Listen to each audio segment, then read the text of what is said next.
ഈ ക്വസ്റ്റ്യൻ ഒന്ന് നോക്കാം. ഇതിൻ്റെ പ്രത്യേകത എന്താണെന്ന് നോക്കിയാൽ ഈക്വൽ ടുവിൻ്റെ രണ്ട് ഭാഗത്തും റൈറ്റ് സൈഡ് ലെഫ്റ്റ് സൈഡിലും എക്സിൻ്റെ ഭാഗങ്ങളുണ്ട്. നമുക്ക് എക്സിൻ്റെ വാല്യൂസാണ് കണ്ടത്. വേറെ കേസുകൾ എന്താണെന്ന് വെച്ചാൽ ഒരു ഭാഗത്ത് മാത്രമേ നമുക്ക് എക്സ് ഭാഗങ്ങൾ ഉണ്ടാവുള്ളൂ, മറ്റു ഭാഗത്ത് നമ്പേഴ്സ് മാത്രമായിരിക്കും. രണ്ട് ഭാഗത്തും എക്സ് വരുമ്പോൾ നമുക്ക് എങ്ങനെയാണ് ചെയ്യുക എന്നുള്ളതാണ് ഇതിൽ പറയുന്നത്. അതിന് വേണ്ടിയിട്ട് നമ്മൾ ആദ്യം എക്സ് ആണല്ലോ കാണേണ്ടത്. എക്സ് റിലേറ്റഡ് നമ്പേഴ്സ് എന്ന് വെച്ചാൽ എക്സും എക്സിൻ്റെ കൂടെയുള്ളതായിട്ടുള്ള നമ്പേഴ്സിനെയൊക്കെ നമുക്ക് ഒരു സ്ഥലങ്ങളിലേക്ക് കൊണ്ടുവരാം.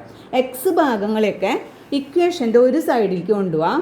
എക്സ് ഇല്ലാത്ത നമ്പേഴ്സിനെയൊക്കെ എക്സിൻ്റെ ഈക്വൽ ടുവിൻ്റെ മറ്റേ സൈഡിലേക്ക് കൊണ്ടുപോകാം. എക്സ് ഉള്ളതൊക്കെ ഈക്വൽ ടുവിൻ്റെ ഒരു സൈഡിലും എക്സ് ഇല്ലാത്ത നമ്പേഴ്സ് ഈക്വൽ ടുവിൻ്റെ അപ്പുറത്തെ സൈഡിലും കൊണ്ടുപോകാം. അതാണ് ആദ്യം ചെയ്യുന്നത്. അപ്പോൾ നമ്മളിപ്പോൾ ആദ്യം ചെയ്യുന്നത് എന്താണെന്ന് വെച്ചാൽ എക്സ് ഉള്ള നമ്മുടെ ഇക്വേഷൻ്റെ ആദ്യത്തെ ഭാഗം എന്ന് പറയുന്നത് 5x ആണ്. ആ 5x നമ്മൾ എടുത്തെഴുതി.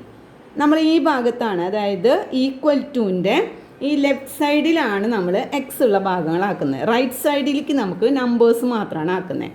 അപ്പോൾ ആദ്യം 5x ആണ്. ഇനി നമുക്ക് എക്സ് ഉള്ളത്, അപ്പോൾ ഈ ഭാഗത്ത് എക്സ് ഉള്ളത് കഴിഞ്ഞു, 5x ആണല്ലോ. ഇനി അപ്പുറത്തെ ഭാഗത്ത് ഒരു 2x എടുക്കുന്നുണ്ട്. അതിന് നമ്മൾ ഇങ്ങോട്ടാണ് കൊണ്ടുവരുന്നത്, രണ്ടും ഒരു സൈഡിലേക്കാണ് കൊണ്ടുവരുന്നത്. അപ്പോൾ ഓൾറെഡി ഈ 2x എന്ന് പറയുന്നത് നമ്മൾ സൈനൊന്നും ഇട്ടിട്ടില്ലെങ്കിൽ അതിൻ്റെ അർത്ഥം +2x എന്നാണ്, അല്ലെങ്കിൽ +2x എന്നാണ്. അത് ഈക്വൽ ടുവിൻ്റെ ഇപ്പുറത്തെ സൈഡിലാണ് കിടക്കുന്നത്. അത് നമ്മൾ ഇപ്പുറത്തെ സൈഡിലേക്ക് വരുമ്പോൾ ഈ പോസിറ്റീവ് എന്നുള്ളത് എന്തായി മാറി, -2x എന്നായി മാറി. ഓക്കെ, ഇനി വീണ്ടും നമ്മൾ ഈക്വൽ ടു, നമ്മളെന്താ പറഞ്ഞത്, ഈക്വൽ ടുവിൻ്റെ ഇപ്പുറത്തെ സൈഡിൽ നമ്പേഴ്സ് മാത്രമാണ്. ഈക്വൽ ടു എഴുതി കഴിഞ്ഞാൽ ആദ്യം എഴുതേണ്ടത് ഈക്വൽ ടുവിൻ്റെ അടുത്ത് കിടക്കുന്നത്, ഇപ്പുറത്തെ സൈഡിലുള്ളതല്ല, ഈക്വൽ ടു കഴിഞ്ഞ് കിടക്കുന്ന നമ്പർ ആരാണോ അവരെയാണ് ആദ്യം എഴുതേണ്ടത്. ഏതാ കിടക്കുന്നത്, -10 ആണല്ലോ.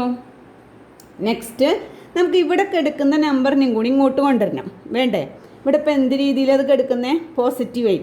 +8 എന്ന് വെച്ചാൽ എന്താ, പ്ലസ് തന്നെയാണ്. ഇത് 8 എന്നുള്ളത് പോസിറ്റീവാണ്, പ്ലസ് ആണ്. ഈക്വൽ ടുൻ്റെ ഈ സൈഡിൽ പോകുമ്പോൾ എന്താവും, എല്ലാവരും ഒന്ന് ആലോചിച്ച് നോക്കിയാൽ എന്താവുക, -8 ആണല്ലോ. -10 -8. ഓക്കെ, ഇനി 5xൽ നിന്ന് 2x പോയി എത്രയാണ് നമുക്കറിയാം, 5xൽ നിന്ന് 2x പോവാണ്. എക്സും സെപ്പറേറ്റ് പോവല്ല. എക്സാമ്പിൾ പറയുകയാണെങ്കിൽ നമ്മളിപ്പോൾ ഇത് 5 മാങ്ങ, എക്സ് എന്നുള്ളത് ഒരു മാങ്ങ. അപ്പോൾ 5 മാങ്ങയിൽ നിന്ന് 2 മാങ്ങ പോകുമ്പോൾ എന്തുണ്ടാവുക, 3 മാങ്ങ ഉണ്ടാവും അല്ലേ. അപ്പോൾ 5xൽ നിന്ന് 2x പോകുമ്പോൾ എന്തുണ്ടാവുക, 3x ഉണ്ടാവും. അല്ലാണ്ട് എക്സ് ക്യാൻസലായി പോവില്ല. 5xൽ നിന്ന് 2x പോയാൽ ഉണ്ടാവുന്നത് എന്താണ്, 3x ആണ്. ഈക്വൽ ടു, ഇനി നമ്മൾ നോക്കിയാൽ ഒരു -10 ഒരു -8. ഇനി നമുക്ക് എങ്ങനെ എഴുതി ഇവിടെ, -10 + -8 അല്ലേ. അപ്പോൾ രണ്ടും ഒരേ സൈൻ വന്നാൽ എന്താ ചെയ്യുക, സൈൻ ഒരുപോലെ ആണെങ്കിൽ എന്ത് ചെയ്യണം, ആഡ് ചെയ്യണം. സൈൻ ഒരുപോലെ ആണെങ്കിൽ ആഡ് ചെയ്യണം. 10ൻ്റെ സൈൻ എന്താ, -, 8ൻ്റെ സൈൻ എന്താ, -. രണ്ടും ഒരേ സൈൻ ആണെങ്കിൽ ആഡ് ചെയ്യുക, സെയിം സൈൻ ഇടുക അല്ലേ. അപ്പോൾ 10ഉം 8ഉം ആഡ് ചെയ്യുമ്പോൾ 18. മൈനസ് എന്നുള്ളത് സെയിം സൈൻ ഇടാനാണ് പറഞ്ഞിരിക്കുന്നത്. രണ്ട് നമ്പേഴ്സിന് സെയിം സൈൻ ആണെങ്കിൽ അവർ ആഡ് ചെയ്ത് സെയിം സൈൻ ഇടണം. ഓക്കെ, അപ്പോൾ 18 - 18 ആണ് വരിക. ഓക്കെ, അപ്പോൾ നമുക്ക് 3x = -18. നമുക്ക് കാണേണ്ടത് എന്താണ്, x ആണ്. അപ്പം ഇവിടുത്തെ എക്സ് 3 × x എന്നാണ് അർത്ഥം, 3x എന്ന് വെച്ചാൽ. അപ്പോൾ എക്സ് മാത്രം നിർത്തുകയാണ്. x = നമുക്ക് വേണ്ടത് x ആണ്. അപ്പോൾ x = കഴിഞ്ഞാൽ അപ്പോൾ എഴുതേണ്ടത് ഏതാണ്, ഈക്വൽ ടുവിൻ്റെ ഇപ്പുറത്ത് കിടക്കുന്ന ഭാഗം നോർമൽ രീതിയിൽ എഴുതാം. -18 ഇവിടെ × 3 ആയിരുന്നു. അത് ഈക്വൽ ടുവിൻ്റെ അപ്പുറത്ത് പോകുമ്പോൾ എന്തായി, /3. അപ്പോൾ എത്രയാണ്, 18/3 എത്രയാണ്, 18 3 കൊണ്ട് ഡിവൈഡ് ചെയ്യുമ്പോൾ 6 ആണ് വരിക. സൈൻ ഏതാണ്, മൈനസ് ആണ്. Answer x = -6. മനസ്സിലായല്ലോ. ഈ ഒരു ക്വസ്റ്റ്യൻ നോക്കാം. ഇതിൻ്റെ ഇതെന്താ, ഈക്വൽ ടുവിൻ്റെ രണ്ട് സൈഡിലും റൈറ്റ് സൈഡിലും ലെഫ്റ്റ് സൈഡിലും എക്സുകളും ഉണ്ട്, നമ്പേഴ്സും ഉണ്ട്. അപ്പോൾ ആദ്യത്തെ പ്രൊസീജിയർ എന്താണ്, നമ്മൾ എക്സുകളൊക്കെ ഈക്വൽ ടുവിൻ്റെ ലെഫ്റ്റ് സൈഡിലേക്കും നമ്പേഴ്സുകളെ ഈക്വൽ ടുവിൻ്റെ റൈറ്റ് സൈഡിലേക്കും കൊണ്ടുപോവാണ് ചെയ്യുന്നത്.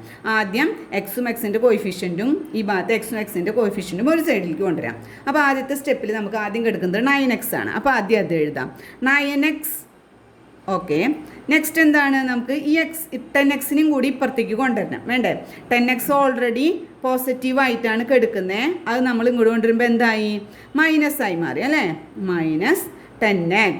Okay, equal to, next equal to കഴിഞ്ഞാൽ ഏതെഴുതണം, ഈക്വൽ ടു കഴിഞ്ഞിട്ട് കിടക്കുന്ന നമ്പർ ഏതാണോ അത്. ഈക്വൽ ടു കഴിഞ്ഞിട്ട് ഇവിടെ കിടക്കുന്നത് 3 ആണ്. 3ൻ്റെ കൂടെ ഒരു മൈനസ് ഉണ്ട്, ആ മൈനസും കൂടി ചേർത്ത് എഴുതി -3. ഓക്കെ, മറ്റേ നമ്പറും കൂടി നമുക്ക് ഇപ്പുറത്തേക്ക് കൊണ്ടുവരാം. അത് കിടക്കുന്നത് -7 എന്നാണ്. മൈനസ് ഈക്വൽ ടുൻ്റെ ഇപ്പുറത്ത് വരുമ്പോൾ എന്തായി, പ്ലസ് ആയി, +7. ഓക്കെ, ഇനി 9xൽ നിന്ന് 10x പോകുമ്പോൾ നമുക്ക് എത്രയാണ് കിട്ടുക, അതായത് 10 ചെറുതിൽ നിന്ന് വലുത് മൈനസ് ചെയ്യാൻ പറ്റില്ല, അപ്പോൾ വലുതിൽ നിന്ന് ചെറുത് മൈനസ് ചെയ്യാം. 10ൽ നിന്ന് 9 പോയാൽ 1x, ഒരു എക്സ് കിട്ടും. 1 മാത്രമല്ല 1x.